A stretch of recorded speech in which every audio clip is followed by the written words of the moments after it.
Right. Good afternoon. Oh my goodness. Good afternoon. We're time fly. I don't even know. Anyway. Thank you for coming today, everyone in the audience. Thank you for attending the committee hearing today in Disability Assistance Memorial Affairs. Chair may declare recess at any time. The subcommittee hearing will come to order. Good afternoon again. Thank you to our witnesses for being here today. This afternoon, the subcommittee is examining the VA schedule for rating disabilities, otherwise known as the Varsity, and the Department of Efforts modernizing this system. The Varsity is the scale that determines how the veteran's service-connected conditions are evaluated, which then determine a veteran's eligibility for benefits, overall disability ratings, and ultimately the amount of tax-free money they receive each month. While the Varsity is incredibly overcomplicated, it is important to step back and know that the schedule affects real lives.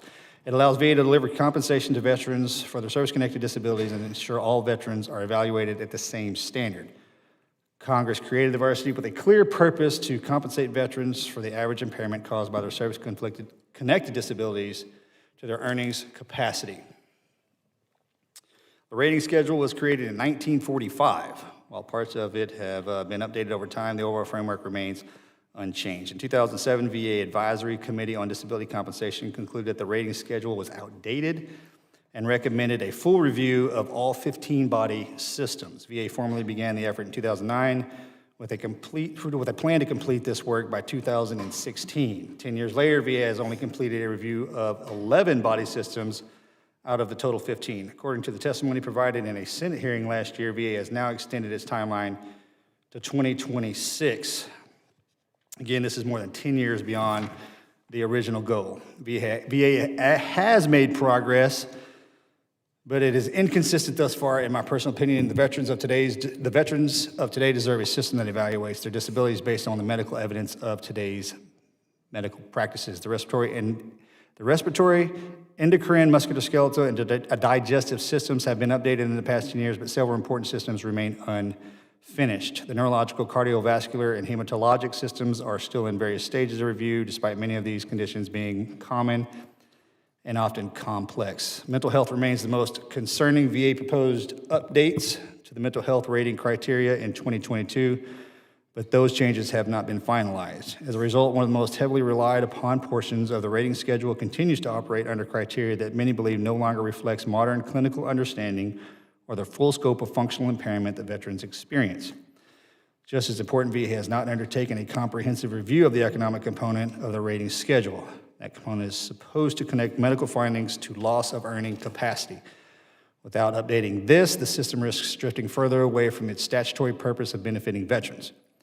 This uneven modernization has real consequences on the veterans community and their families, and when rating criteria are outdated and inconsistent, examiners and raters are left actually just to fill the gaps. That increases the likelihood that similar claims are handled differently. Recent GAO reporting has highlighted inconsistent outcomes for similar conditions, outdated medical and occupational criteria, and quality review processes that are not strong enough to catch errors before they affect veterans. VA's current quality assurance approach relies on limited samplings that often fail to identify broader area trends,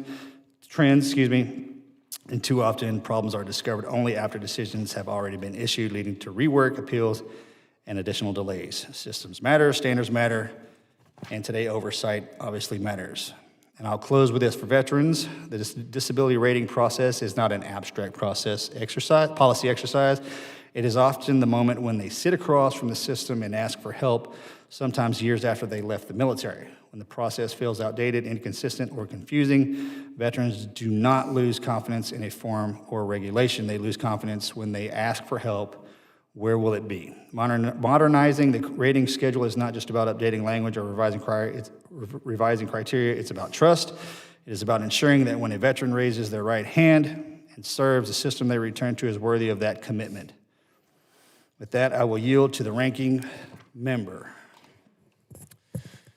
Thank you, Chairman Luttrell, and good afternoon, everyone. I appreciate you all being here today. Mr. Chairman, I'm grateful for you holding this hearing. The VA schedule for rating disabilities, or VASRD, is a massive program. It's big in size, it's big in impact, and it's absolutely central to how we support our veterans. Everything we do on this committee starts with one simple idea, that when a service member raises her right hand and serves this country, we owe her a system that works. If she's injured or becomes ill because of her service, she's earned care, benefits, and services, full stop. And the process to get those benefits shouldn't be so confusing or slow that she feels lost before the process even begins. This hearing shouldn't be about cutting those services. It should be about cutting red tape. Veterans shouldn't need a law degree or a medical degree and a decade of patience just to get what they've earned by serving our country. We also shouldn't be afraid of change. I, for one, think the VA's schedule for rating disabilities is outdated. Medicine has changed. Diagnostics have changed. The nature of military service itself has changed. The injuries and illnesses our service members face today look very different to what they did 80 years ago. So yeah, the schedule needs to be updated. But the goal has to be clear, and that's to modernize the system without harming the veterans. That's the line we cannot cross. That's the mission that is central to this committee. So I have a few questions that I think we can begin to answer today. If we're trying to figure out whether the current schedule actually works, we've got a real challenge. There's almost no up-to-date, publicly available research on how VA's compensation system is performing. How do we fill that gap? What additional data do we need? How do we get it? How do we use it?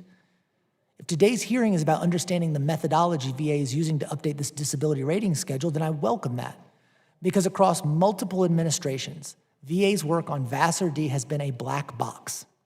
Veterans deserve transparency. Congress deserves transparency so that we can help our veterans. Mr. Chairman, I also want to address something that we've been hearing in the media a little bit, that there's a growing narrative that disability compensation is somehow too generous or that it's arbitrary and there's encouragement for veterans to game the system. I want full transparency. I want to know everything that's going on, but I resent that characterization of our veterans. Our veterans, it's not who they are, and it's not what this program is. These benefits are not handouts. They're not freebies. They're a recognition of service and sacrifice. And for many veterans, they're the only support they have when service-connected conditions make work difficult or impossible. Mr. Chairman, you know better than I do about the risks that military service carries and that most civilians will never fully understand. Those risks don't end when someone takes off their uniform. They can follow a veteran for the rest of their life, and they cannot be reduced to a simple earnings loss formula. We also have to remember that health relates to the whole person. A diagnosis that sounds minor to you or to me might be a sign of something much bigger. A veteran who has cystic acne that's linked to Agent Orange exposure isn't just dealing with acne. They're living with the consequence of toxic exposure, and that context matters. We also have to remember what these programs are. No matter how big they are or how big they get, the heart of these programs are our veterans. Human beings, our brothers, sisters, moms, dads, sons, and daughters who put on a uniform willing to serve us. People who deserve the dignity and care they have earned in exchange for that service. Which brings me to the last point I will raise, Mr. Chairman. My concern today that we only have one veteran service organization testifying. Veterans are not monoliths. They go into different branches of the service with different experiences at different times. Their voices should be central to this conversation. I hope that we can have more conversations with the VSOs on this topic as we move forward. Their voices are important, the most important ones in this discussion. Mr. Chairman, I'm looking forward to a productive and honest discussion today, and I hope this is just the beginning of our oversight into this issue. There's a lot more work to do, and I yield back. Thank you, Mr. McGarvey. I'd like to introduce our witnesses. Our lead witness from VA is Ms. Nina Tan. Ms. Tan is the Executive Director of Compensation Service at the Veterans Benefits Administration. Good afternoon. She is joined with Dr. Sokol, correctly pronounced, is a medical officer in Compensation Services at the Veterans Benefits Administration. Thank you both for being here today. I ask that you please stand. Raise your right hand. Do you solemnly swear the testimony you're about to provide is the truth, the whole truth, and nothing but the truth, so help you God? Let the record reflect that the witnesses have answered in the affirmative. You may be seated. Ms. Tan, at any moment, if you need to. Okay. Ms. Tan, you're now recognized for 5 minutes for your opening statement. Good afternoon, Chairman Luttrell, Ranking Member McGarvey, and members of the subcommittee. I appreciate the opportunity to appear before you. Ms. Tan, is your mic on? Yes, sir. Okay, thank you. Good afternoon, Chairman Luttrell, Ranking Member McGarvey, and members of the subcommittee. I appreciate the opportunity to appear before you today to discuss VA's efforts to modernize disability benefits. I am accompanied today by Dr. Ulia Sokol, Medical Officer with the Veterans Benefits Administration. For disability compensation or pension purposes, a veteran's disabilities are evaluated using the guidance in the VA Schedule for Rating Disability, or VASR-D, also known as the rating schedule. Under the authority established by 38 U.S.C. 1155, VA secretaries shall adopt and apply a schedule of ratings of reductions in earning capacity from specific injuries or combination of injuries. This rating shall be based, as far as practicable, upon the average impairments of earning capacity resulting from such injuries in civil occupations. The Secretary shall, from time to time, readjust this schedule of ratings in accordance with experience. VA is committed to updating its disability rating criteria to accurately reflect medical science, advancements, and improved technology and current terminology. These updates allow VA to ensure its disability evaluations more accurately compensate veterans based on impairments in average earning ability. While VA has made numerous changes to the VASR-D, it has not completed a holistic, comprehensive update since 1945. In 2003, the Government Accountability Office, or GAO, deemed VA's disability program high risk because VA had not systematically updated the VASR-D. In response, VA developed a modernization plan in 2009 with the goal of comprehensively updating all 15 body systems of the VASR-D. VA established work groups that included medical and VA policy subject matter experts and used the analysis following its thorough review of established medical research to begin the rulemaking process, which involves drafting and publishing a proposed and final rule for each body system. To date, VA has completed updates on 11 of the 15 body systems. Any updates made to the VASR-D are point forward in that they do not impact veterans currently service-connected for that particular condition or veterans who filed their claims prior to the implementation date of new rules. VA anticipates publishing the final rules for all 4 body systems in 3 rulemakings by the end of FY 2026, which will complete the first holistic, comprehensive update since 1945.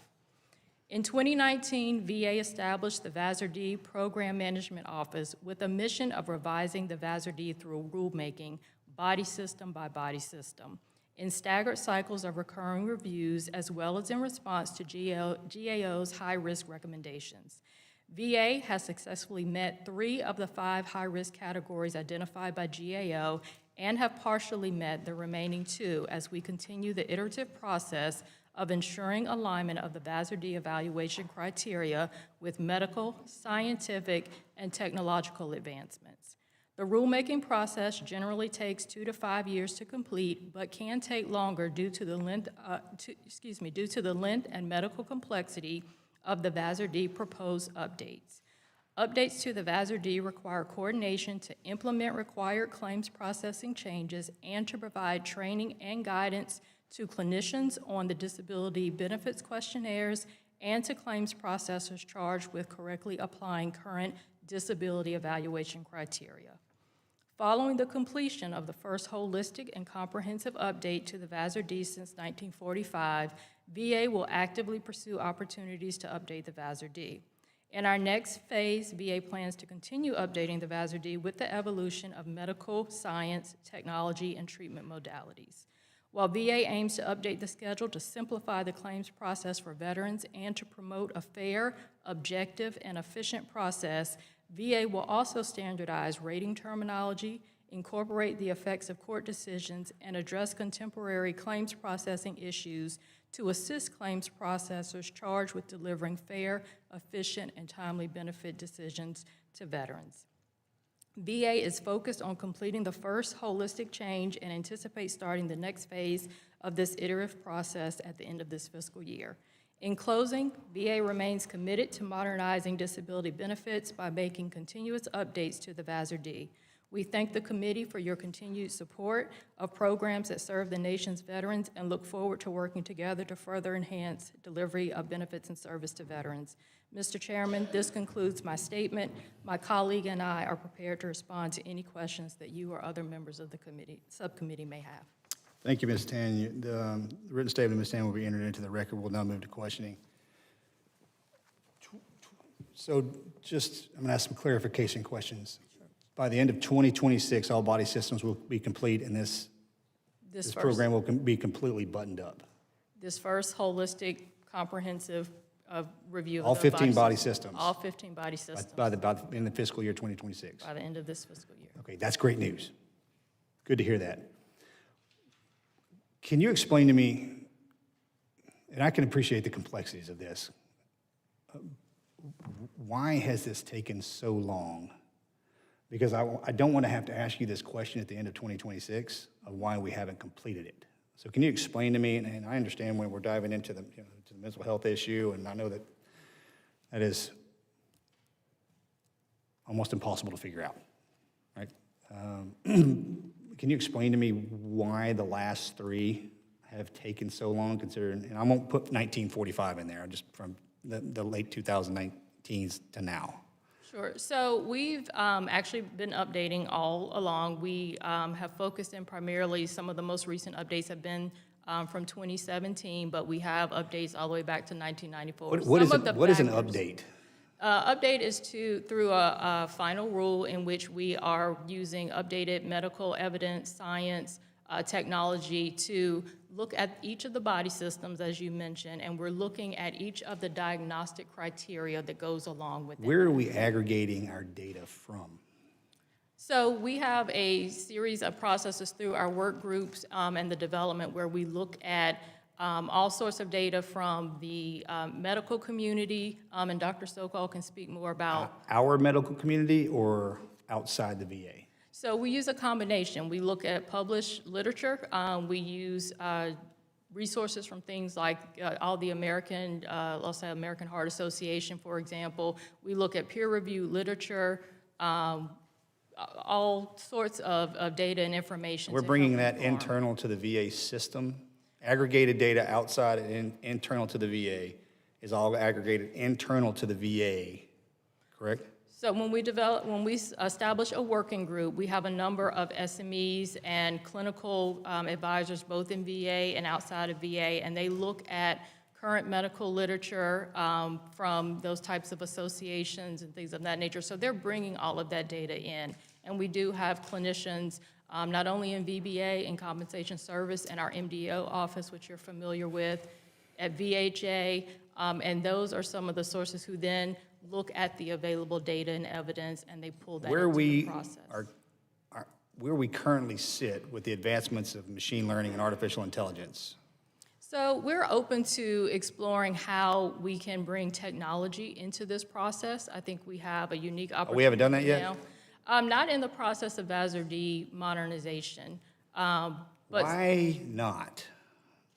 Because the world around us is. Sure. And you may not be able to answer that question, but I know somebody in your department who I'm going to call as soon as this hearing's over with to ask why implementation of AI and ML is not in this rating discussion, because it makes absolute sense for it to be. And I think as our focus has been on this first holistic update, as we move into our next iteration, that's something that we're absolutely welcome to explore. And so I think there is opportunity for that, sir, and I can take that back, or if you please do. I'd actually like to have an answer to that. It makes more sense to me now in an understanding of how machine learning is effectively changing the dynamics of how we interpret medicine. Because I can assure you our veterans will be very pleased to know that we can do this in a matter of milliseconds, in a matter of months and years. And these platforms can do that for us. Implementation is where we seem to be hung up. And not to beat up on the VA too much, but the VA can be very siloed at times. And I think that might be a missed opportunity if we just continue down the kind of the railway that we're on with. And by all means, I know that everyone that touches this information is brilliant. But when you can process information at petaflop speeds, that is a game changer. Yes, sir. But thank you. Ranking Member? Thank you, Mr. Chairman, and I'll build on that point for just a second. I don't want to speak for you at all, but I know we don't want to hear something's too complicated, especially if that means 5 and 10 years from now. It's really a lot more complicated because we didn't do something today that we should be doing. So I just want to build on that a second. Ms. Tan, let's start with you. As I said at the beginning, veterans are at the heart of every single thing we do. That's what this committee is about. It's about serving our veterans. So I'd like to start by asking the department's process for including veteran and VSO feedback into your methodology. So- Waiting until the notice and comment period for proposed rules, to me, that's too late. So I want to know, to what extent and through what process do you ask stakeholders for their input before you get into the rule drafting phase?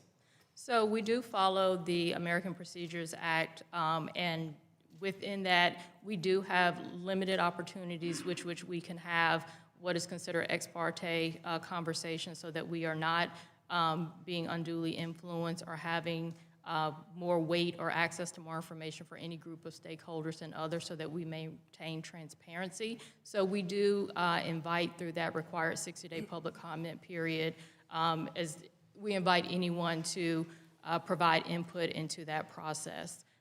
So we don't actually currently have processes in which we're doing that because we're bound by those requirements of the APA. And I appreciate you being clear, and at the end there getting to the point, it doesn't happen. And to take this out of government speak, when you said there's limited opportunities for ex parte conversation, what that really means is we're not talking to veterans before y'all come up with a rule. And to me, that needs to change. And you said unduly influenced. I don't view this as undue influence. I think talking to the end user of this service is of paramount importance, particularly because this is all about helping our veterans. And we know this. Sometimes something can look good on paper and then it gets into practice and it doesn't work the way you intended, even if you had the best intentions. Getting that feedback from our veterans is really important. I understand that the Disability Compensation Advisory Committee exists, but their work is infrequent and it's increasingly sidelined by this administration. So can you commit to doubling down on efforts to get more veteran input into this process at an earlier stage? I will identify ways that we can do that, sir. Thank you. We would love that. And as I understand it, VA is working on a new loss earnings study given how old the previous one is. When do you expect to complete that study? And will you commit to making both the data supporting that study and its results public? So we are evaluating the deliverables from that study. We actually had contractor support that ended at the end of FY25. So my team is actually in the process of evaluating that information from those studies, which was a test program and a proof of concept, to kind of see where we go next from that. But can we see the data supporting the study and the results when it's all finished? I will take that back, sir. Yeah, and I'm going to press you a little bit on that because I think we deserve better than that, and I know our veterans deserve better than that. This is not a gotcha moment, right? This is asking for the data used in conducting a study and the results that impacts our veterans.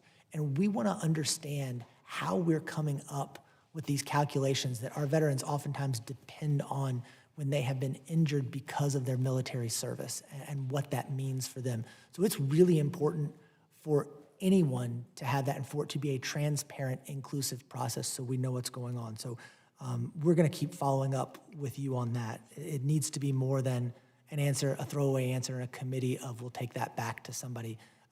I know our veterans are entitled to that information and I want to make sure they get it. As I understand it, the VA has historically provided updates to GAO on your ongoing work around revising VASRD. When was the last time VA met with him, and have you shared your methodology with him recently? So we do meet with GAO regularly. The last status update, I can't give you the exact date when we did that. I do know in FY25, that's when we had the increase and move to partially met for the monitoring stage of the high-risk list criteria. So we do have ongoing communications with GAO and others and provide status updates as required. And have you shared it with any outside researchers at all? Not to my knowledge, sir. I think it would also, this is another thing, I just think it's helpful to have a second set of eyes on this type of thing, to validate the methodology, to make sure we're coming up with the best system to help our veterans, especially, these are our veterans who have been injured in their service or are disabled because of their service. So appreciate that. And Mr. Chairman, my time has expired. I yield back. Thanks, sir. Mr. Bergman, General, you're recognized, sir. Thank you, Mr. Chairman. I had a chance here to last 20 minutes or so just kind of reflect on what everybody was saying. A couple of thoughts. 1945, my dad was just mustering out of the Navy after World War II. Okay, and I think about his last endeavor before he passed some 40-some years ago was he was a volunteer driver for the county VSO to get the veterans to the VA hospital over by the Minneapolis airport. And I think about my parents, what they went through in their Depression and then World War II, but we're using the date here, 1945, in current data. Scares the hell out of me in some ways because it means we didn't change. And someone said a couple of different ways, it's complicated. Yeah, and as life is tough, but it's tougher when you're not exactly embracing it every day. It gets more complicated. It's like a ball of bureaucratic string that was built over time. Nobody knows where it starts, where it ends. All they know is it's this big ball of string, and it's a reason to say no. So, having said that, let me just ask, just in a sense of urgency would be extremely helpful and desired within the Veterans Administration, as well as everybody involved in this, whether it's the VSOs, the veterans, but especially the bureaucracy of the Veterans Administration. Because if it is complicated, it's up to those of us in charge of what we're doing right now to uncomplicate it as best we can. And when you heard about AI and ML, that's a way to begin the unraveling and the uncomplication of it. To what extent do outdated portions of the VASRD, do you even use that in a pronunciation in an acronym, VASRD? VASRD. Yeah, boy. Varsity, huh? As opposed to the junior varsity? Okay, You got can it. just say rating All right. schedule, sir. To what extent does the outdated portions of it make it harder for the VA to consistently and accurately evaluate modern, complex conditions among younger veterans? Because we know, based on the nature of war, the injuries that were received in World War I, World War II, Korea, Vietnam, Desert Shield, Desert Storm, OAF, OEF, have changed because of the nature of the fight, the survivability, et cetera, et cetera. But are we getting rid of the outdated stuff? I mean, regardless of timelines, do you really think when all is said and done, this will really be reflective of the types of injuries that our veterans are receiving in conflicts today? Yes, sir, I do. As part of our updates, and again, to be clear, it's not that we have not updated since 1945. The systemic and holistic update has not been completed, but we have updated body systems, diagnostic codes, and we do remove outdated terminology. We remove outdated testing and things that are not accepted in the medical and clinical community. We remove instances where there may be subjective criteria, and I'll use for an example in the proposed rule for the neurological body system where some nerve paralysis could be rated by mild, moderate, or severe. Well, that's not really great objective criteria then for someone to use. So we're adding testing and objective and measurable components that help reflect the current disability picture, like you mentioned, of what our veterans are experiencing today. So we add new diagnostic codes. We, like for mental health, for example, we are proposing updates that adapt to the DSM-4. So I know you could, okay. Is there a sense of urgency? Absolutely. Okay, I guess it would be helpful if you could, you know, not today, but give us something that shows a sense of urgency, that actually shows that, because we hear it. But I can be honest with you, I don't see it. Okay? And I'll just leave it at that, and I'll yield back, Mr. Chairman.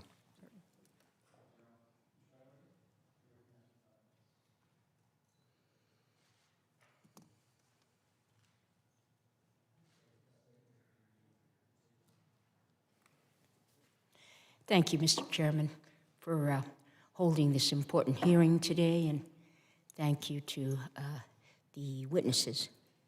Ms. Tan, what is VA's plan for future updates of the VA SRD, and what criteria is VA using to prioritize future updates?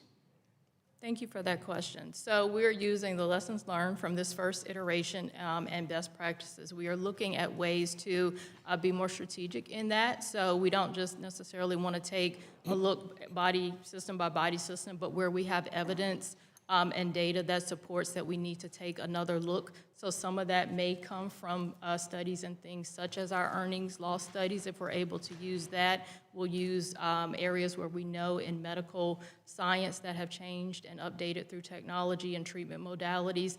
So we will look at the body systems. We will also look at individual diagnostic codes, and based off the available evidence, we will prioritize those remaining updates or the next phase of updates with all of that information in mind. So trying to take a much more strategic project management focused approach to it, I think, because we do have this experience and lessons learned from this first holistic update that will be completed by the end of this FY.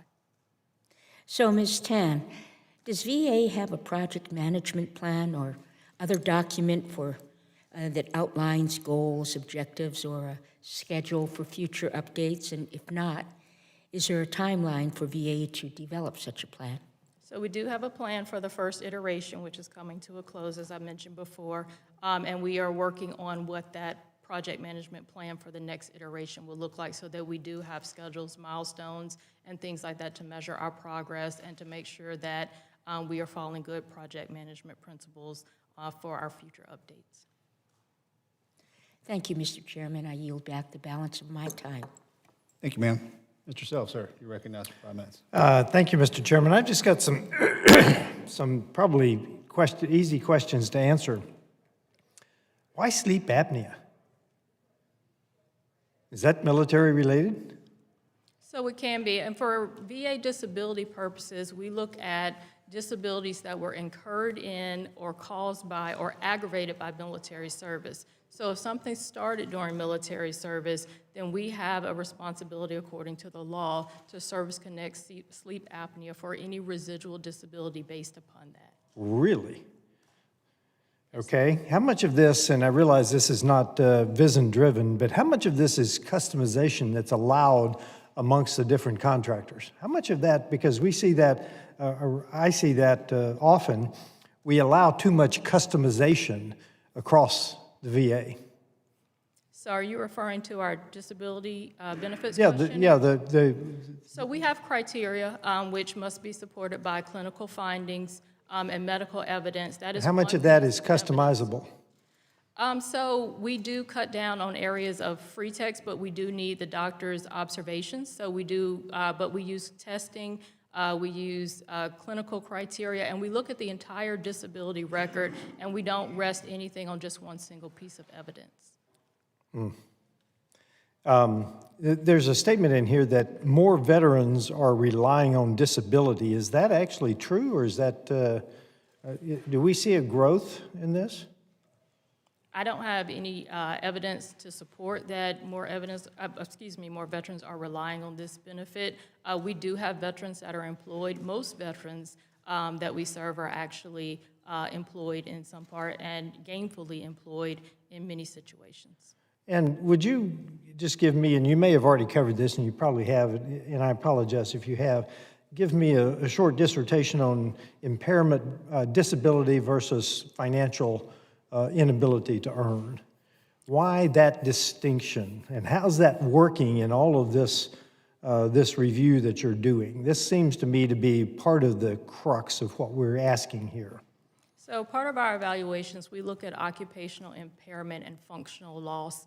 And so I think when, in VA terms, when we look at things like TDIU, which I'm sure you're familiar with, when we find veterans who are unemployable because of service-connected disabilities, if they don't meet that criteria otherwise, then we have benefits in store for that. But you could very easily have an 100% service-connected disabled veteran who is able to work. For us, and disability and 100% evaluation does not mean unable to work in many situations. So disability compensation does not mean that a veteran cannot earn wages, that they are unemployable. It means that based off the residual impairment, VA finds them to be 100% disabled because of the severity of their disabilities. Right, and how are you going to apply either one of those really to mental health, which is a growth industry, as we know? Mental health amongst veterans is rampant. How is that working with mental health? Because it's a little bit different than physical impairment. Certainly. And How are you going to apply that? I'm going to ask Dr. Sokol to address that because she's done a lot of the work in that area. Good afternoon. Currently, the portion of the rating schedule which addresses mental disorders is in the final stages of its publication as a final rule.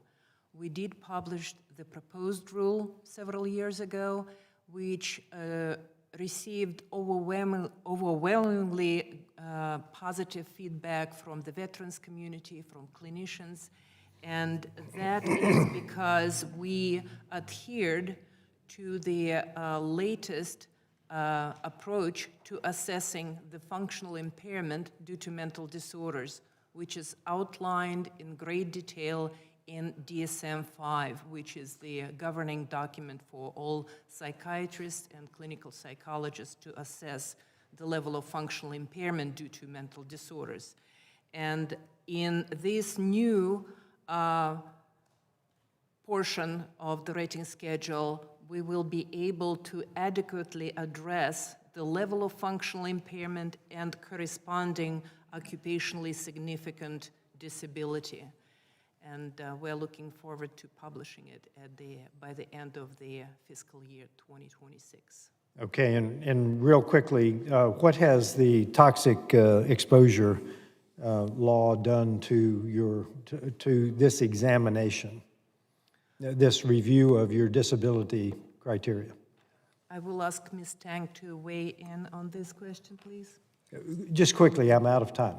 Sorry, sir. So we have a process by which we look at toxic exposures through our military, I'm sorry, it's called the MEESC, it escapes me right now what that group looks at, but that's a separate group that looks for things based off our presumptive conditions, Right.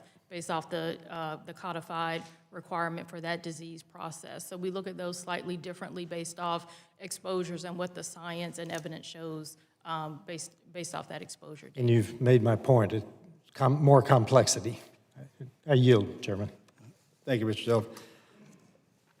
If we're using DSM-5, what data, can you give me, Dr. Sokol, can you give me kind of a time frame of the data that we're currently using to define mental health for the Vassar system, varsity system? And let me give you a little bit more depth to this. Yes, because, will you please absolutely. expand a little bit on the data portion? Before I showed up to this wonderful place, my focus was in neuroscience.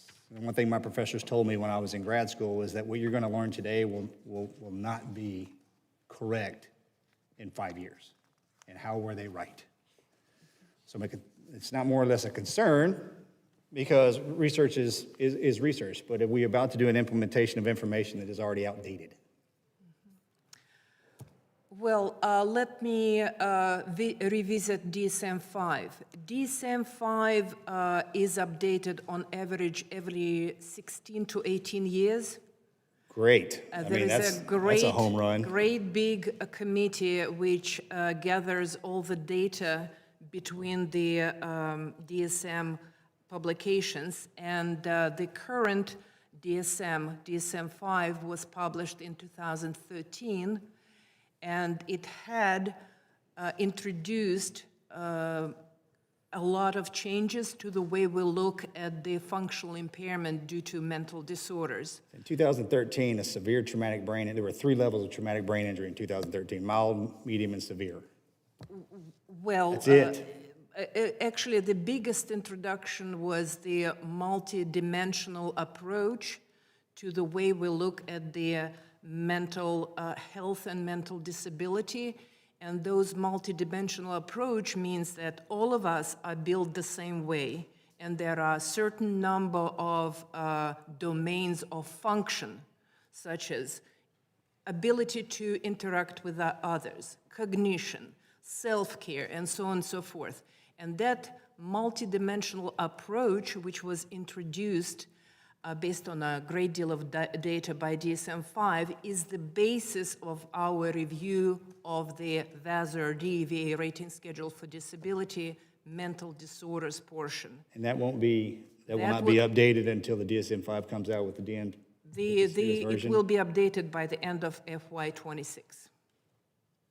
It's updated already. It will be published. This final rule. Off of the DSM-5.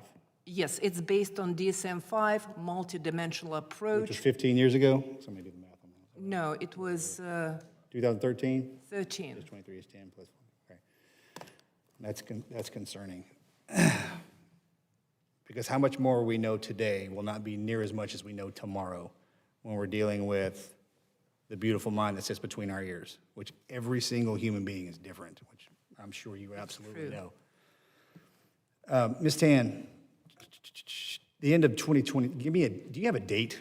I'm big on dates, because the day after this thing goes hot, I would like you and Dr. Sokol sitting in front of us and assuring us that we got a green light and we're good to go. Do you have a... We anticipate our remaining final rules to be published around the summer of 2026. Summer 26.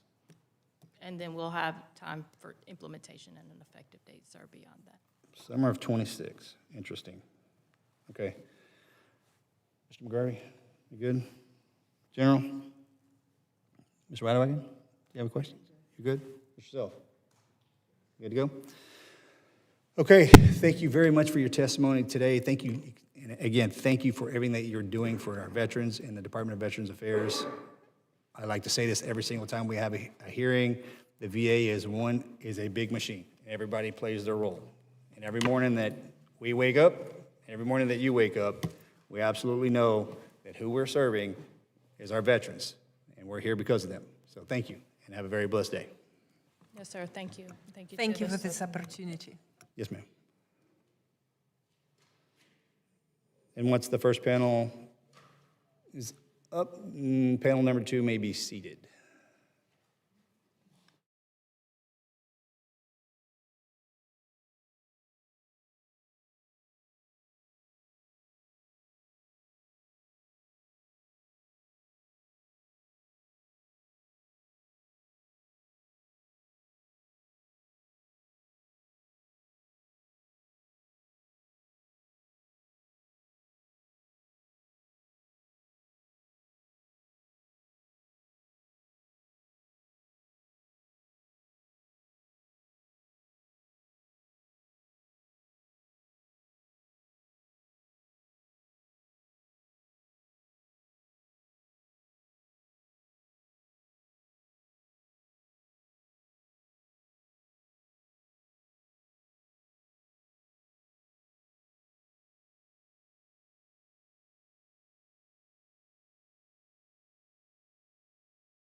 Kyle Ann. Yes.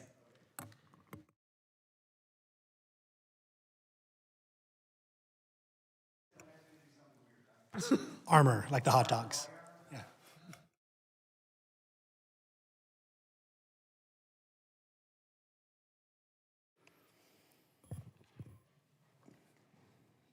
Our first witness on this panel will be Ms. Elizabeth Curda. Ms. Curda is the Director of Education, Workforce, and Income Security at the Government Accountability Office. Our second witness on the panel is Mr. Philip Armour. Mr. Armour is the Director of the Rand School of Public Policy, PhD program, and a Senior Economist at Rand. And our third witness is Dr. Kailan Hunter. Dr. Hunter is the Chief Executive Officer of Iraq and Afghanistan Veterans of America. What branch? Marine Corps, best one.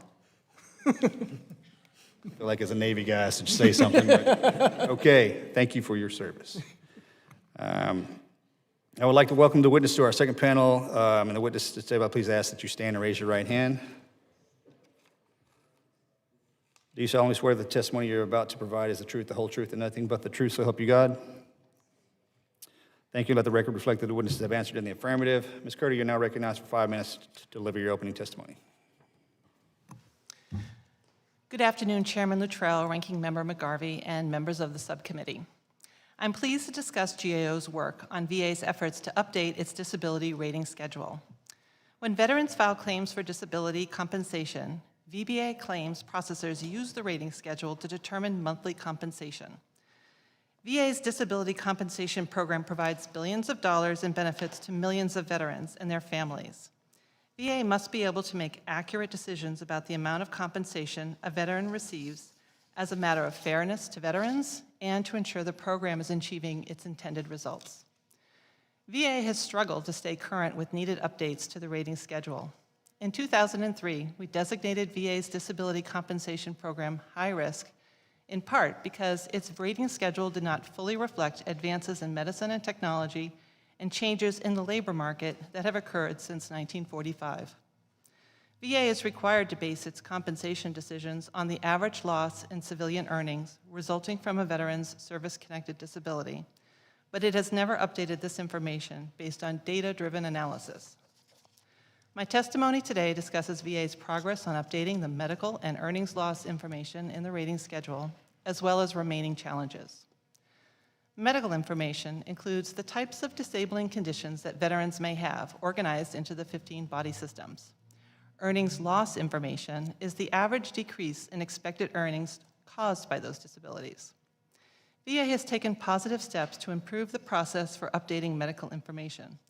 In terms of progress between 1945 and 2009, VA mainly focused on updating the rating schedule with new medical terms and criteria for determining a condition's severity.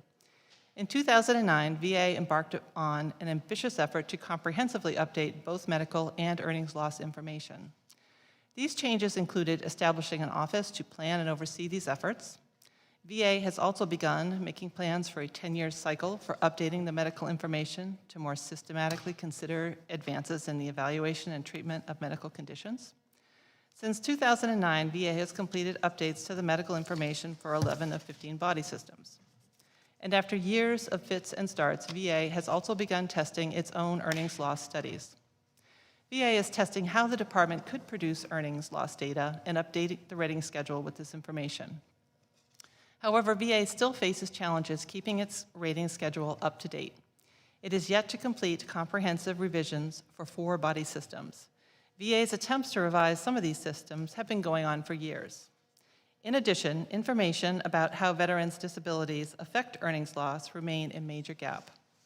It is uncertain whether or when VA will complete these studies and use the information to update the rating schedule. Going back decades, VA and external studies have evaluated the average loss of earnings for veterans with service-connected disabilities and suggested that not all veterans were being equitably compensated. For example, certain external studies suggested that veterans with mental health conditions were being undercompensated. As of today, VA has not updated its rating schedule with earnings loss information.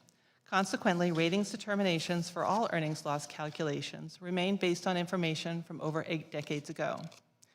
We've been monitoring VA's efforts to fix these problems through the lens of our high-risk list. As of 2025, VA has met 3 of the 5 criteria for removal from the list. It has shown leadership commitment, developed an action plan to address root causes of its problems, and has been monitoring its progress. To have this area removed from the high-risk list, VA must continue to meet these 3 criteria and fully meet 2 more: capacity and demonstrated progress.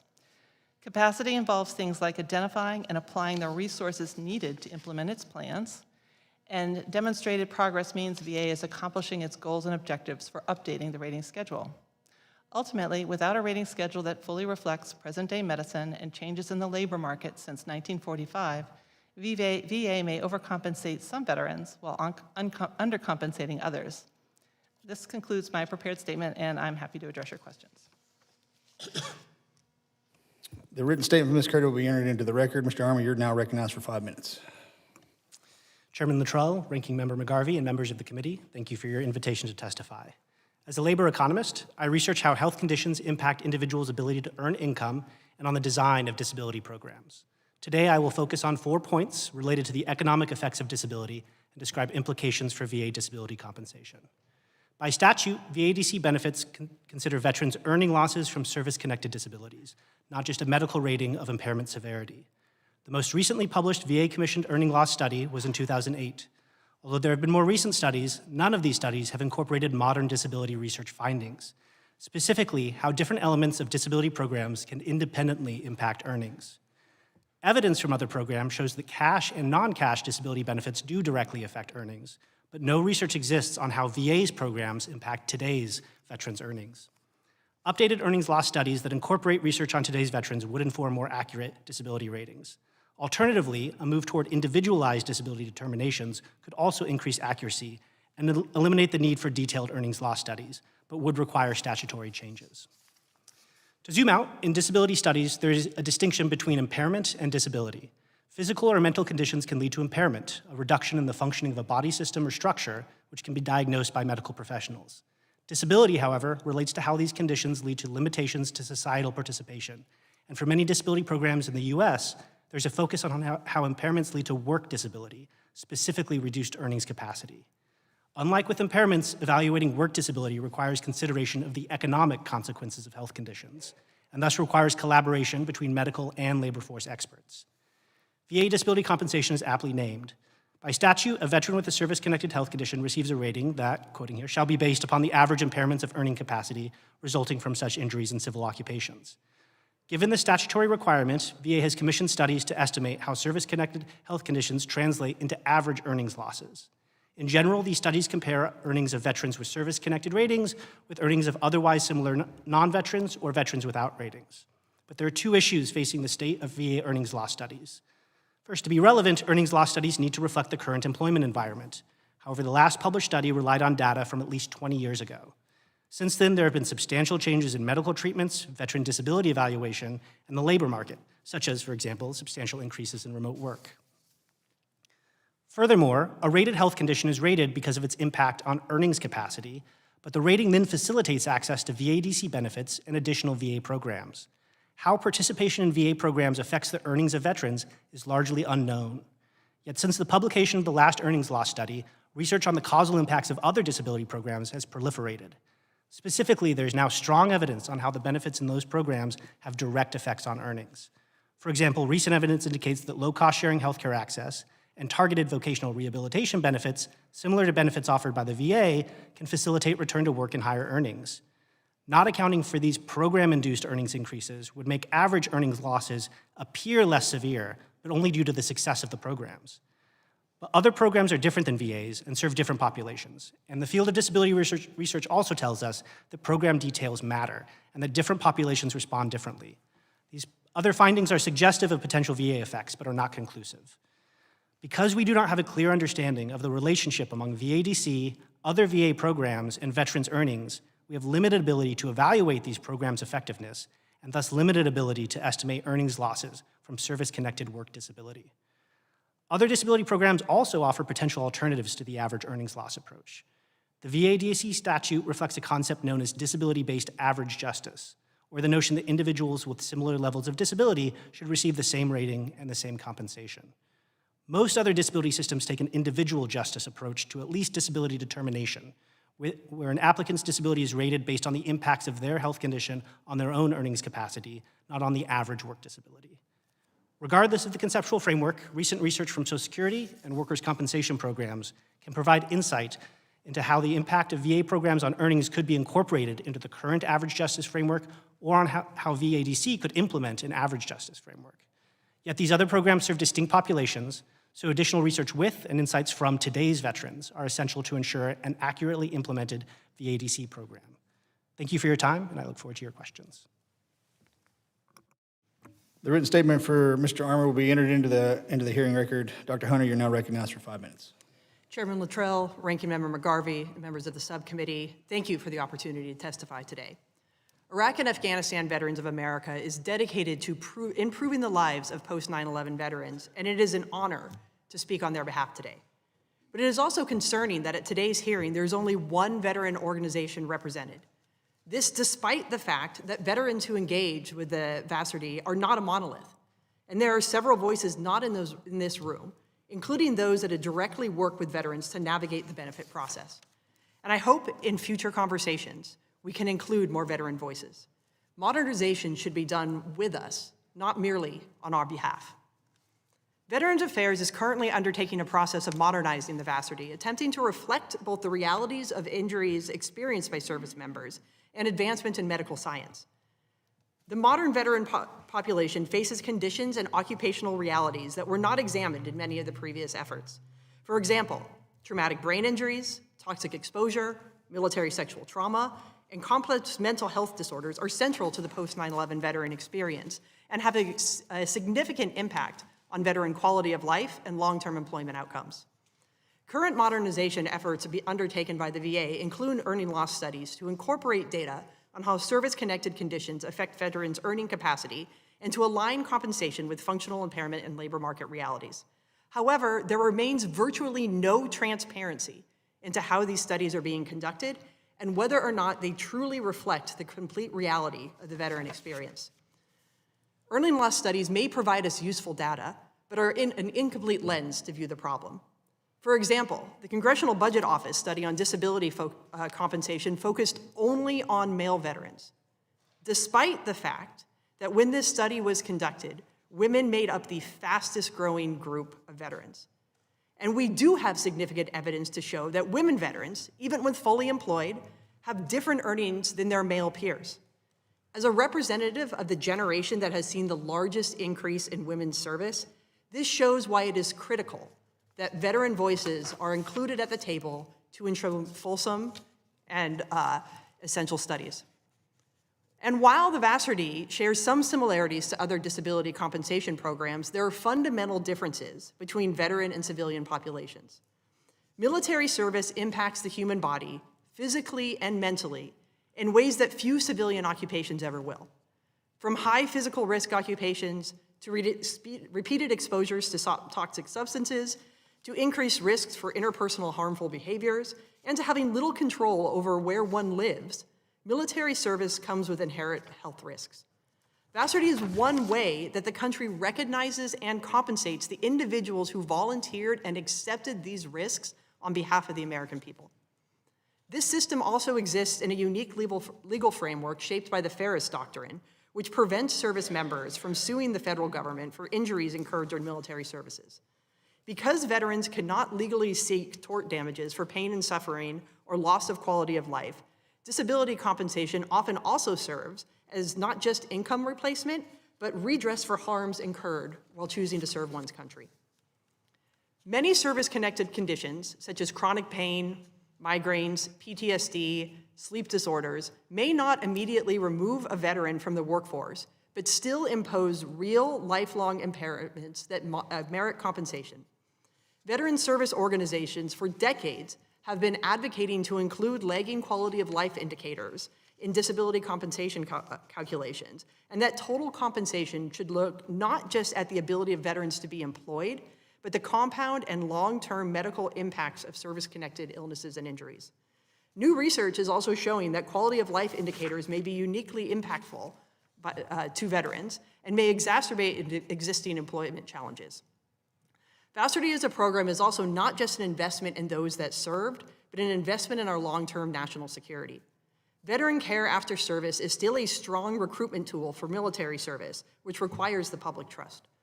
Veterans' participation in the modernization process will increase the confidence that these reforms are justified, fair, and aligned with modern veterans' needs, and it maintains the buy-in of one of the country's best recruiting assets, those of us who have already served. Like many other veterans organizations, IAVA stands ready to support the VA in these modernization efforts, and our members are eager to engage. In our most recent Polity Priority Survey, over 50% of IAVA members cited modernizing the process as their top area that they would like to be involved in. And additionally, of our members that have a disability rating, over 65% report that their disability payments are essential to their overall financial well-being. Thank you for your commitment to America's veterans, and I look forward to your questions. The written statement of Dr. Hunter will be entered into the hearing record. Well said, Dr. Hunter. All right, Mr. Armour. I was trying to pick your opening statement apart as best I could, but what I took from it is I think we're in trouble. Now, I'm going to ask you to talk to me. I consider myself a highly educated guy, but if you wouldn't mind putting it in crayon for me, what you just said, is do we have the capability to get there from here with compensation levels through this rating system? It didn't sound like it. And you were doing a comparative analysis to the civilian population and the veteran population, with Dr. Hunter most eloquently defined both, which, again, good job. Can we do this? Or is this an uphill battle that we will constantly have VA in front of us saying it will be next year? I can speak for the analytic You question. I'm gonna beat on you a little bit. You got a PhD. That means you're So- way smarter than me. We can do the earnings law studies. We can do modern earnings law studies. That's right. I think transparency about the methods that are used in it, pretty much all the methods kind of used so far from the work cited in my testimony and the other panelists, it's outdated, or it's using kind of estimation techniques that are just not actually getting It will always be outdated. not always And 20 years we have outdated. to land somewhere. This panel right here, and the subcommittee, and the full committee, all the way to where it needs to go, it will always be outdated. Where is the landing zone for us? Because we're going to have this conversation with VA, and the fact that the other veteran organizations, Dr. Hunter, as you stated, this is anyone is welcome to sit in front of this committee at any time. I welcome it. If I may, welcome that. So we've done this kind of research for other programs. They do differ in these ways, but modern techniques can do it, and they can do it relatively quickly in terms of months and years instead of decades. Define relatively quickly for the federal government. Months and years instead of decades. Okay. Dr. Curtis, is the VA in a position to get this thing completed and pushed across the finish line in summer of 2026, in your personal opinion? I can't tell you that they will be done in 2026. From the information that you've gathered and the research that you've done, what are we looking at? They're in the final stages. Final state. Man, I tell you what, you'd be surprised how many people are in final stages in the United States government. I mean, we're like there. That's all I know. I mean, the electronic healthcare record's been in the final stages for the past 10 years, and we're about 50 billion into it, and it's still not done. Matter of fact, we're shutting it down. Yeah, meaning they're just before the OMB phase, I guess, Right. with the final rule. So it's possible that they can be done this year, and we are hopeful. We would love them to be done this year. I can't be sure they will. We have not seen an update on their progress since June of last year, and we haven't had a substantive update on their action plans since August of 2024.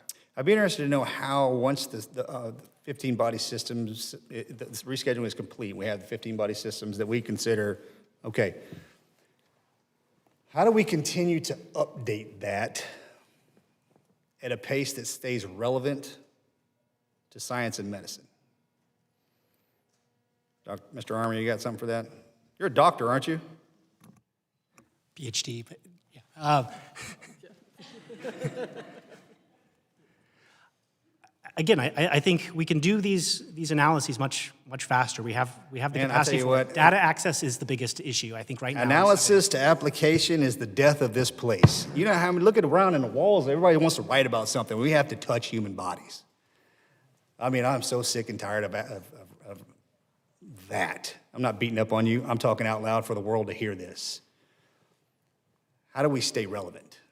In your personal and professional opinion, once this thing goes nuclear, is that a possibility? Or, Ms. Curdy, are we going to be having this conversation 5 years from now that we're still using the DSM-5 and the information that we have on traumatic brain injuries data from 2013? I'm sure Dr. Dexter's going to clack off on this one in a hurry when it's her turn. Yeah, I am not a medical doctor either, so I think it's possible for VA to stay up to date, and I think they need to stay up to date. But they will have to continue to have really rigorous and realistic planning. They need to address some of the root causes of their issues, for example, the internal review process. I took a look at all the stakeholders internally to VA, and there's something like 18 different 8 parts of VA that have to look at the draft rule, and according to them, 16 levels of review. Then once you're done with that, there's external parties. There's something like 11 external parties that they review with. So it is, I mean, the complexities of mind-numbing, but it is so important for us to figure this out, the Department of Veterans Affairs, figure this out, because it is the veterans that are feeling the pressures. Mr. McGarvey, you're recognized, sir. Thanks, Mr. Chairman, and I'm just going to pick up on what you were just saying, Dr. Armour. I used to work with a lawyer who would say, a handle expression, he said, you can get it fast, good, and cheap, pick any 2 of 3, right? Figure out what is the best and fastest way we keep up to date. I think it's facilitating access to data for researchers. There's a paper that Dr. Hunter cited, forthcoming by David Silver and Jonathan Zhang, looking at the impacts of ratings for mental conditions on quality of life outcomes and on healthcare utilization. It's a phenomenal project. I think that represents the current state of what research can do in this field. It's entirely limited to outcomes that the Veterans Health Administration has access to. Where's the lag in data coming from? So I can't speak to specifically the internals of that study. I think in general, getting linkages between VBA and VHA to occur is pretty much impossible to have happen. Let alone the other aspect of this, which is the earnings law studies. Those data generally need to come from the Social Security Administration, which has, they will not export individual data, but kind of will allow for some MOUs to understand it. Setting those up, facilitating that enables research to be done, kind of the good research, and yeah. Can I comment on that? Yeah. VA actually has in place agreements now with the Social Security Administration and the IRS and some other entities to do that kind of data exchange. So they have made progress in that area. I just wanted to point that out. Well, it sounds like we still need to have some progress in that area. And one thing we need Jarrell's help on, and I can tell you on this committee, we're not going to accept the idea that we can't do this, because I think we can. Dr. Hunter, do you want to say something? Yeah, I'll just add to the conversation. Yeah. And I will disclose, Phil and I were colleagues until just a little while ago here. There's also a big issue in the transparency of these studies being done. We hear a lot that VA is making these, having these MOUs, doing all of these data, but they're doing it in a black box, which doesn't allow for either organizations like RAND and other FFRDCs to actually do reproduction surveys or do the data or do the studies faster, often through tools, or for VSOs to validate and understand, are you actually representative of the entirety of the population? And we end up with studies like the CBO does that excludes the fastest growing part of our population. So data transparency coming out of the VA is one of the biggest blockers to being able to do these fast and accurately. That should be something we should be able to help fix a little bit, I would think, Mr. Chairman. Dr. Hunter, I'm going to go over to you. Thank you for your service. Appreciate that. I want to get away from, we've been out of government speak now for a solid 3 minutes. I hope we can stay in this zone. I'm just going to ask you point blank, do you think the VA disability is overly generous right now? No. Okay. Have you spoken with anybody who does? No. Okay, good. What would you say to someone who thinks that veterans who receive VA disability are somehow taking advantage of taxpayers or scamming the system? I would first say that when you raise your right hand to serve, you make a contract with the United States, and that is that we put our lives on the line 24/7, and as a result, we are to be taken care of for the time when we are done. And I think that contract you make when you raise your right hand and give yourself to service is both a legal and a moral obligation that we have as a country. I want to ask you about the statutory mandate for the basis of disability ratings. The law says, quote, "The rating shall be based upon the average impairments of earning capacity resulting from such injuries in civil occupations," which is wonderful statutory language. Say, you get injured in the service, we're going to look at your disability rating based off a civilian counterpart. And it's that civil occupations part that concerns me, because military occupations do not always line up with civilian occupations. You yourself, Dr. Hunter, you were an attack pilot on a helicopter. I'm not sure there's a civilian equivalent for that type of job. I haven't found it. I was looking for it for a long time. I haven't found it. I don't think it's there. And and whether it is a Navy SEAL, whether it is an artillery crewman, we're going to have trouble lining these up. So, Dr. Hunter, how do you compare injuries and illnesses that happen in military service with civilians? They're not comparable. The military service, as I stated, there are physical risks that are unique. There are mental and psychological risks that are unique.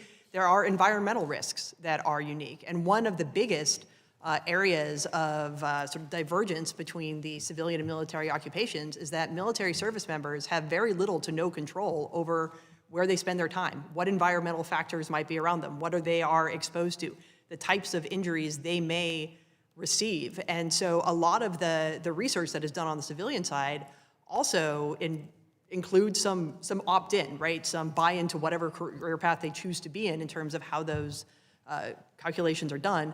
The military, that is also removed, which goes back to some of this contract that there is a volunteer to do whatever the country asks of you to do, and both the type of injuries and the environment in which those injuries might take place are divergent in medical aspects as well as the moral contract that we have made with the country. Thank you very much. I do think that how, when, and where the injuries occur are often important in military service, just as the injury itself. So, Mr. Chairman, I'm out of time. I yield back. Thanks, sir. General Bergman, sir, you're recognized for 5 minutes. Thank you, Mr. Chairman. It's really fascinating to sit here and listen to the discussion back and forth, because I sense everybody here is, no matter what role you're playing, either you're sitting out there in the crowd, we're all here for the betterment for veterans' outcomes, which is a good thing. Not necessarily in Washington, D.C. can that be said in every hearing room, but I'll just leave that for a discussion of a different time. I'd like, and this is a generic, it's not a generic question, it's a specific question for any of you to respond to. To what extent do silos currently exist that inhibit the breakthrough results and the speed at which we need the change that we know needs to occurs? Would anybody like to address however you want to address silos? Yes, there are silos that exist that prevent the speed of things getting done. Okay, in that case, so we agree that there are silos. I think that's not a surprise.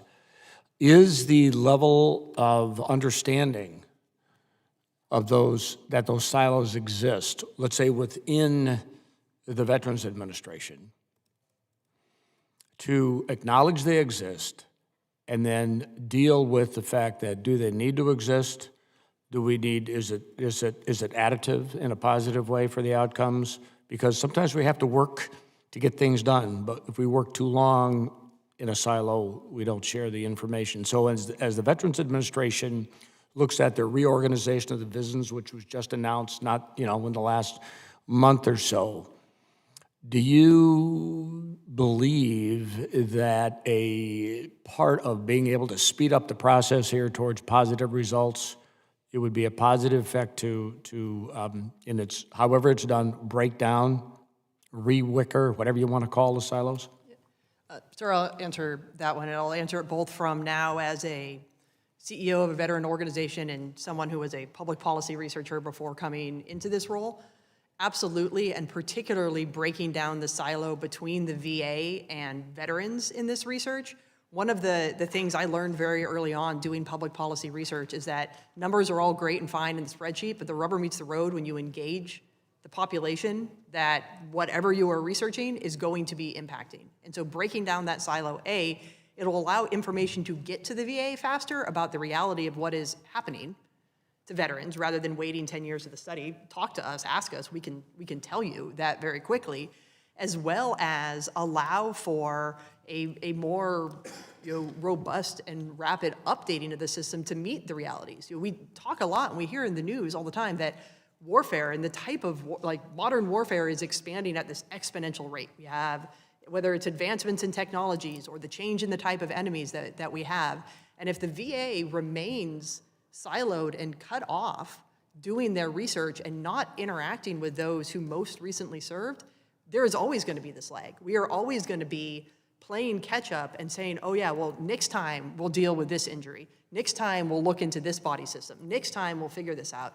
And so from where we sit, absolutely, we are here and ready and want to break down those silos and work to ensure that our veterans are taken care of. Anybody else want to comment?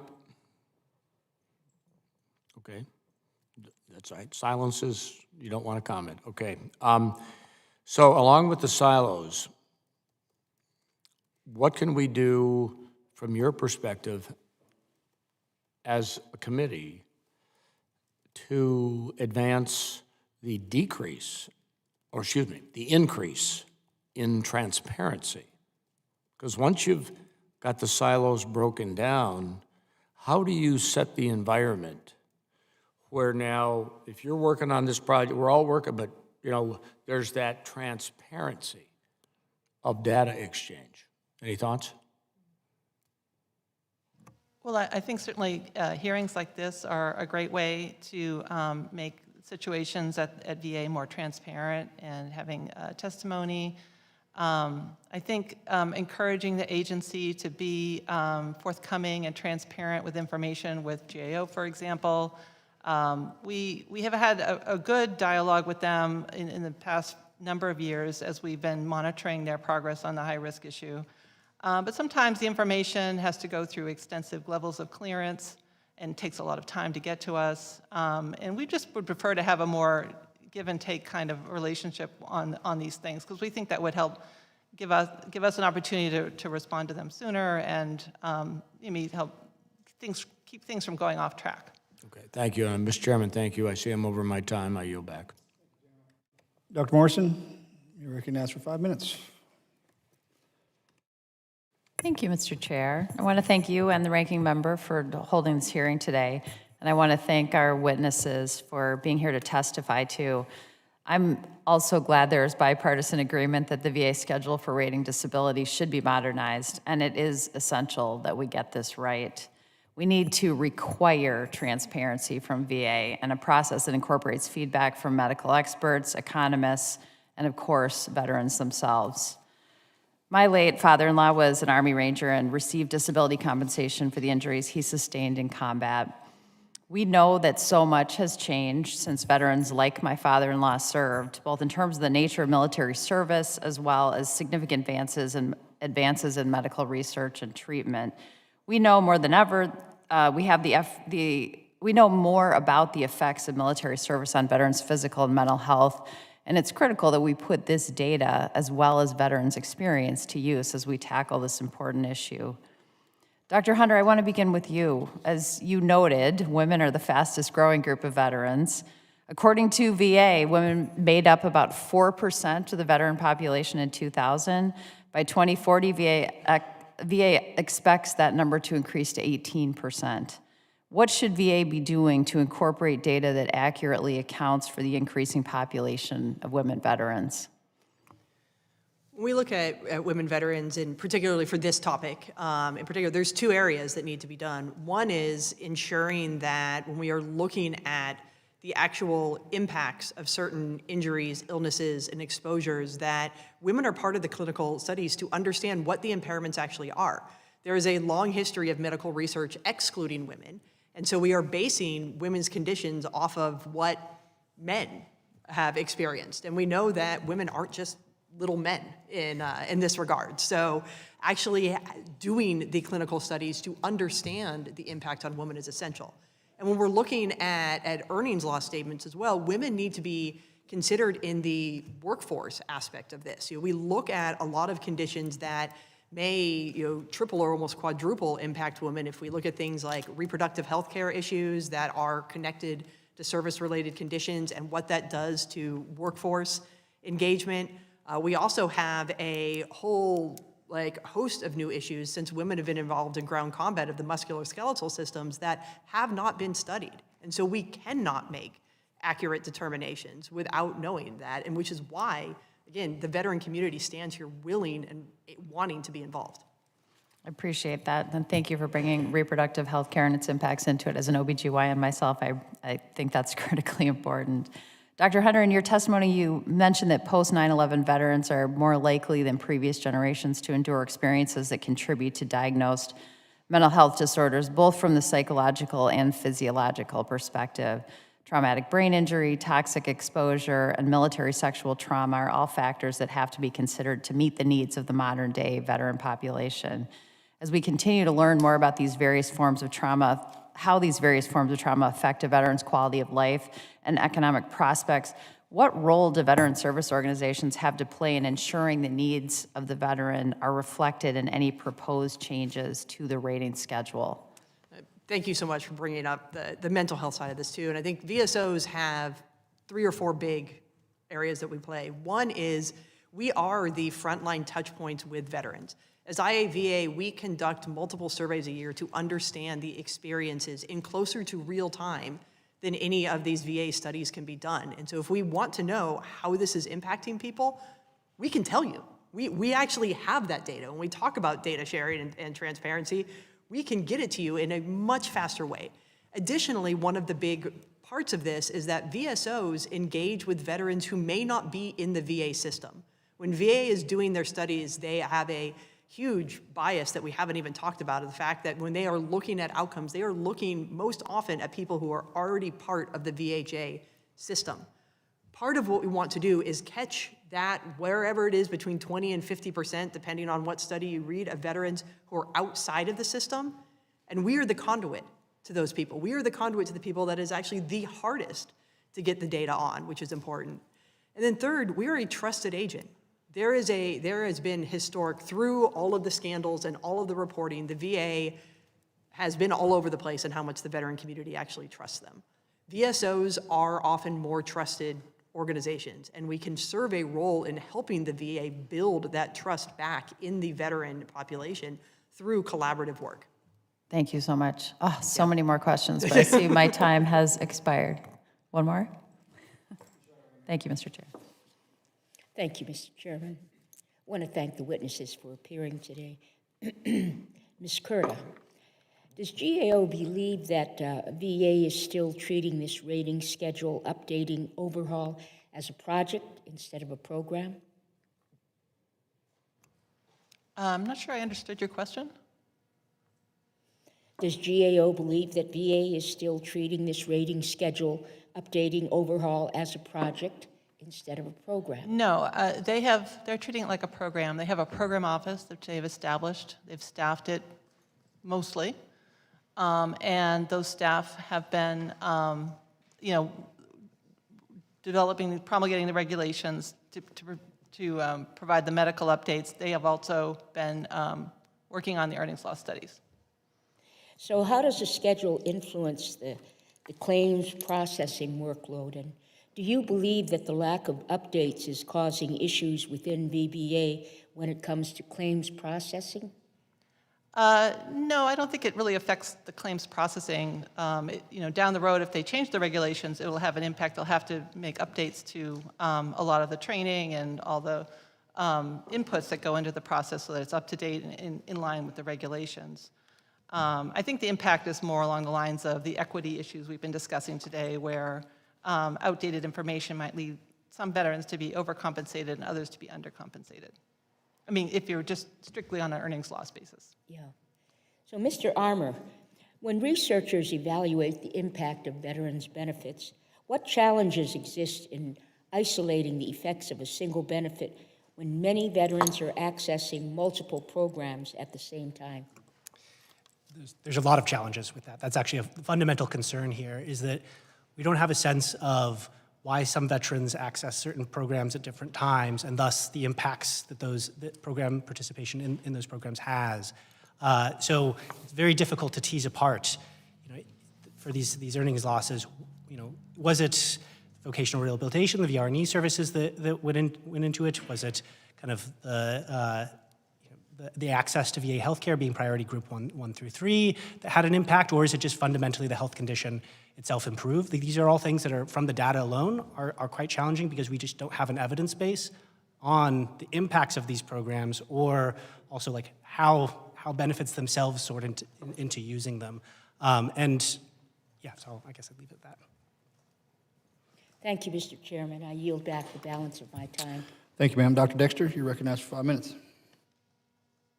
Thank you, Mr. Chair, and thank you both, our ranking member as well as you, for your leadership in this. I think this is a really important topic, and I'm grateful for this today. I appreciate the committee being engaged and bipartisan as well.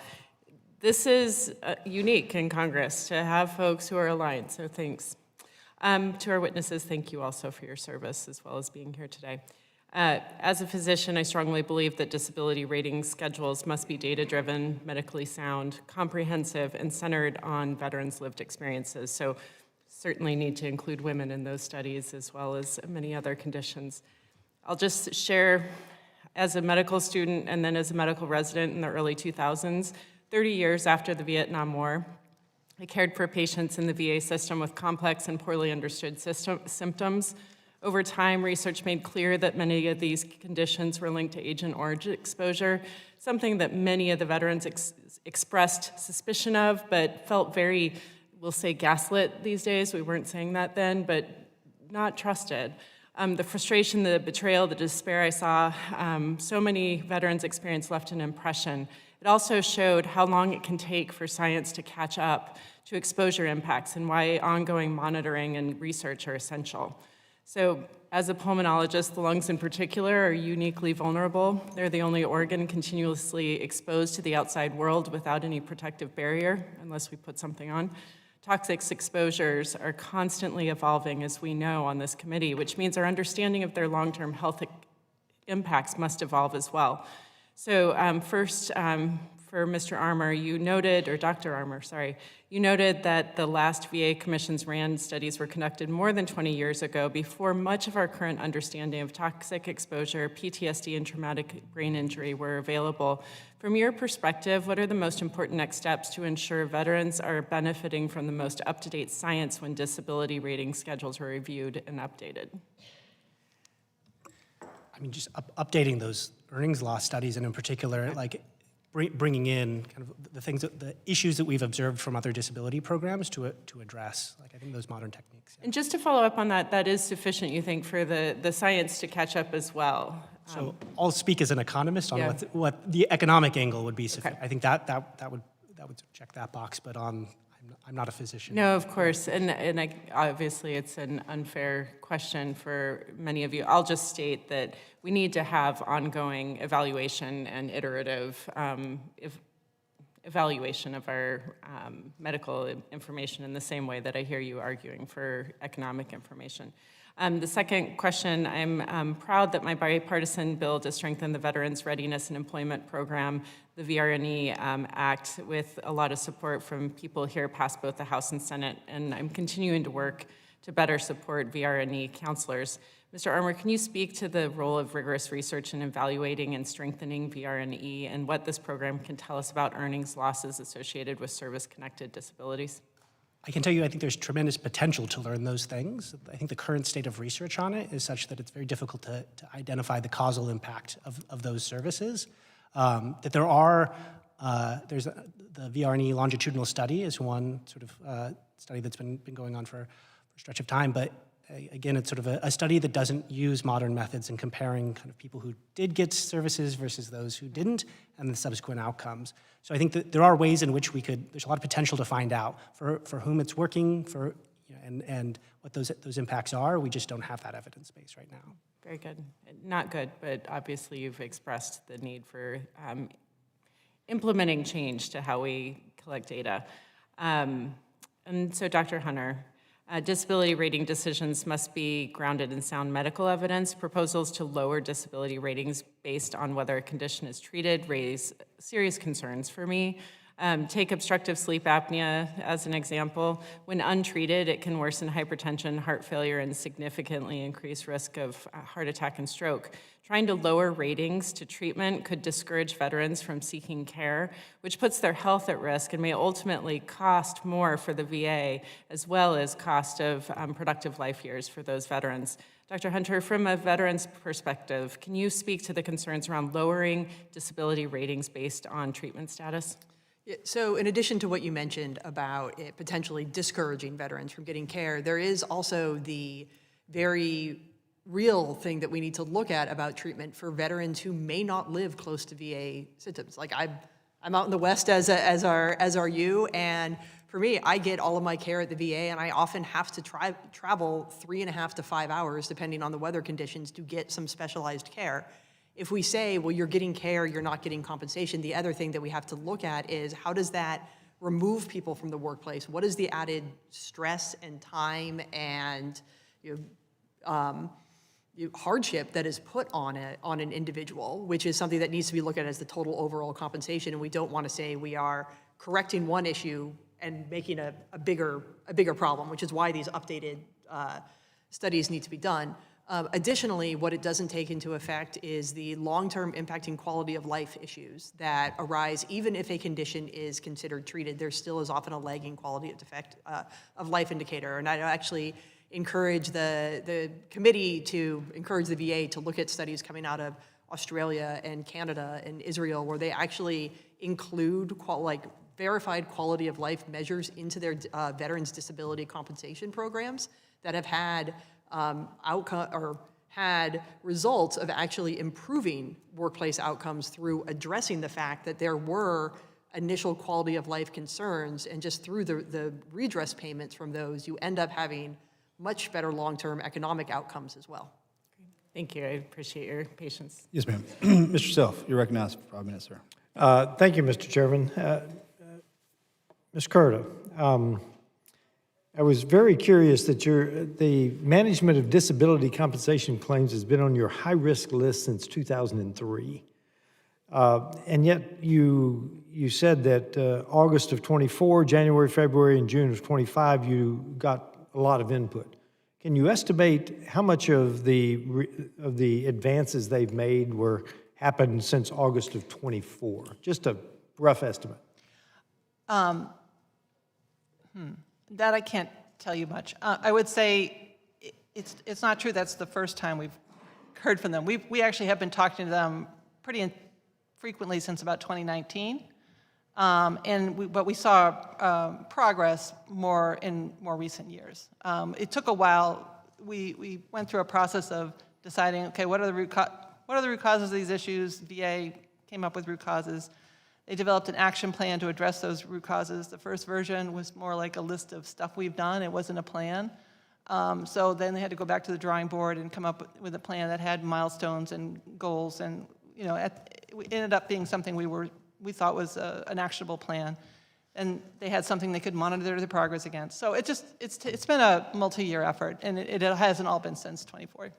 Well, I would ask you, what can Congress do to help GAO? Because not just in VA, but across the government, you have hundreds and hundreds of reports that haven't been acted on by many of the departments.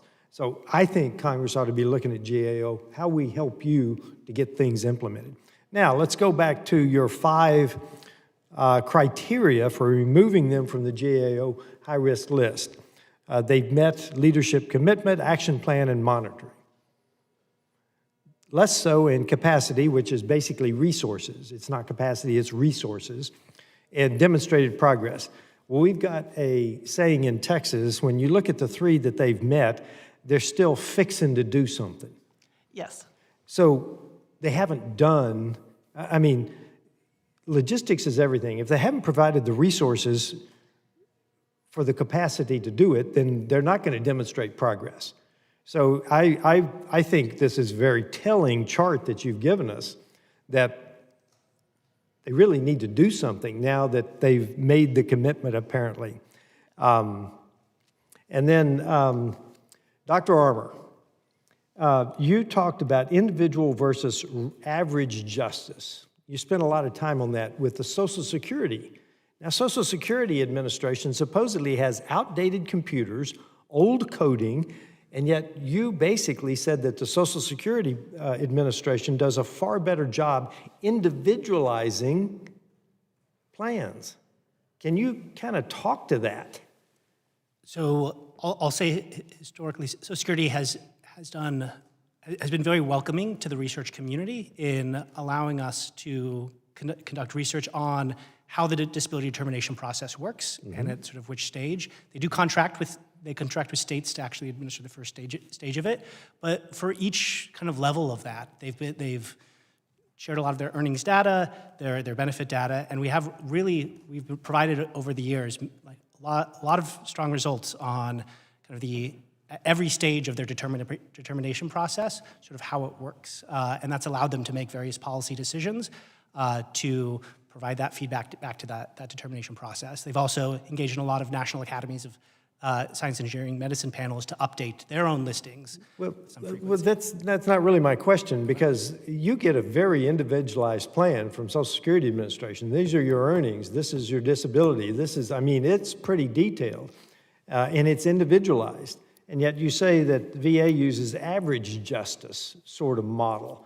And yet we spend a lot of time individually, and part of that is the problem. We have 66% of claims have errors, and 44% of all, I've forgotten the data, but I mean, we have a tremendous error rating. Why is that if we're using average justice as opposed to individualized? Because it looks to us as though we spend a lot of time with the individual. Can you explain that?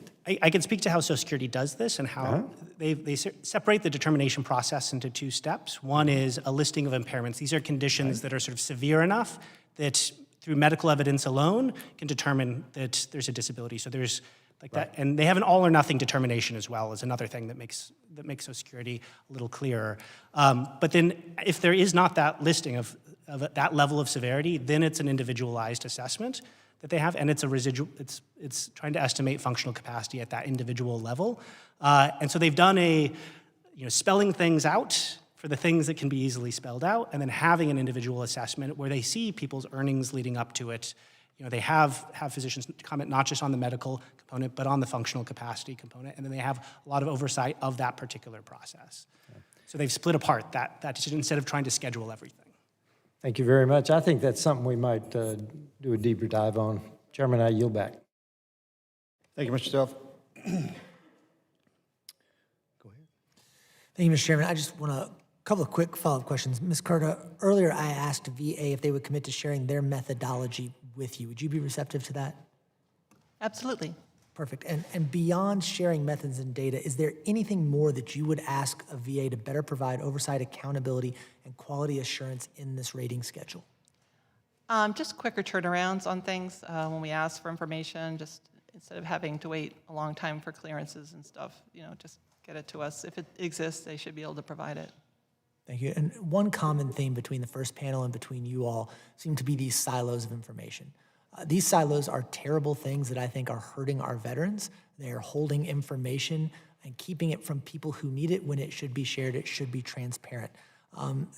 Dr. Armour, you talked a little bit about this, and we seem to be dealing with several information gaps, in part caused by some of these silos, which leads to non-existent research, out-of-date data sets.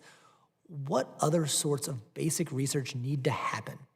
And does it make sense to have that before people start talking about radically changing the VA compensation system? I think given the state of knowledge on the economic consequences of sort of VA benefits, we just don't have a lot of publicly available research on today's veterans and today's system. So I think, yes, kind of more research. And in particular, I think it's not wildly complicated. I think it is sharing the existing data that Social Security has, that VBA, that VHA has together could provide, if that were more widely available, if more research could be conducted on that in a way in which there's transparency and comment so that modern techniques could be used. I think that would answer a lot of questions very quickly, again, if things moved transparency and sharing of information. I like it. Mr. Chairman, I yield back to you. Mr. McGarvey, I have, since my time in academia to the time I'm sitting next to you today, trying to convince, I don't care which institute of higher learning you're talking about, and that famous catchphrase of silos, how do you sew the seams between the two? And who will have the willingness to open, in my personal opinion, the VA should be the premier institute of research on the planet. The amount of information that is inside of the VA system. And they've always been, since I've had the opportunity to work alongside the VA or with the VA, very protective of us, the veteran community. That information is some of the most cherished data on the planet. And everyone's knocking on the door saying, please let us engage with you to share this information so we can move any kind of information forward. And VA's always been very reluctant of that because who's going to fall on the sword? Who's going to take responsibility if there is a breach and the information is gone or lost or taken or worst case scenario? And conversations on the committee and with secretaries, deputy secretaries, who you're talking to. And this kind of goes to what you're talking about, Dr. Hunter, and you, Mr. Armour, is yes, if other institutions, whether it's VSO or any institute of higher learning, had the opportunity to do that, where would we be now? And I've been having this conversation for 12, 15 years, so I can only imagine how long you guys have been having it. I speak to the broader research base. You guys look like you're in your 20s. How do we break that down? We do. It is a fair question, and I can understand, and I really appreciate where we are in the protection mechanism, especially in the branches of artificial intelligence, machine learning, and the bad actors that are pushing that out to take from us that we can't defend against.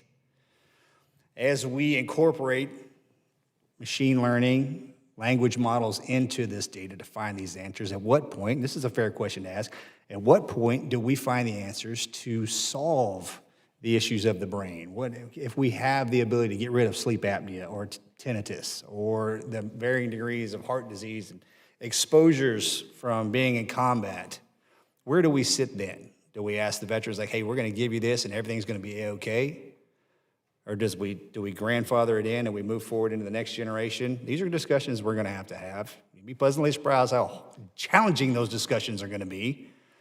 But it lends itself to what Mr. Self was saying, is at what point do we say, hey, look, we can fix these things. How do we engage with the veterans so they'll receive it? How does the VA implement it? And then how do we move forward to make sure that we don't talk about 1945 infrastructure, which I still find moderately entertaining. I'll never say we're moving fast enough, because of all the veterans in my district that walk up to me and say we're not. I'm listening. As a veteran myself, I have that same response. I do understand how complicated the VA system is, just from this side. I've never actually been inside the VA, but having offline after school conversations of how challenging it could be, it is. I just hope and pray every single day that they keep moving forward. We'll do everything that we can on this committee to make sure that they have what they need. And as problem sets continue to increase, and it seems like we always have to talk about dollar bills. Well, I'm going to be quite honest, you know what? Dollar bills is something that's extremely hard to find, even in the VA, considering how far in debt we are as a country. And we beg, borrow, and steal, and kick a lot of butt to get the money for our veterans, because we wouldn't be sitting there having this conversation if it wasn't for you all. And we're willing to do that. We make sure we have to do it right. It has to be done right. I want to thank all of our witnesses for joining us today to discuss how the department can address the longstanding delays in updating the rating schedule, and more importantly, how we ensure this does not remain a recurring problem for the future and for our veterans. When the rating schedule is outdated or applied inconsistently, it just creates confusion, frustration, and delay, and that's something that we do not want. Updating this system is necessary. I am excited about the opportunity that this will be closed up, and we will complete this at the summer of this year. This committee will be on standby to see if that actually happens. Ranking Member, do you have closing remarks? We good to go? Thank you, Mr. Chairman. Yep. I ask unanimous consent that all members may have 5 legislative days to revise and extend their remarks and include extraneous material without objection. So ordered. We are adjourned.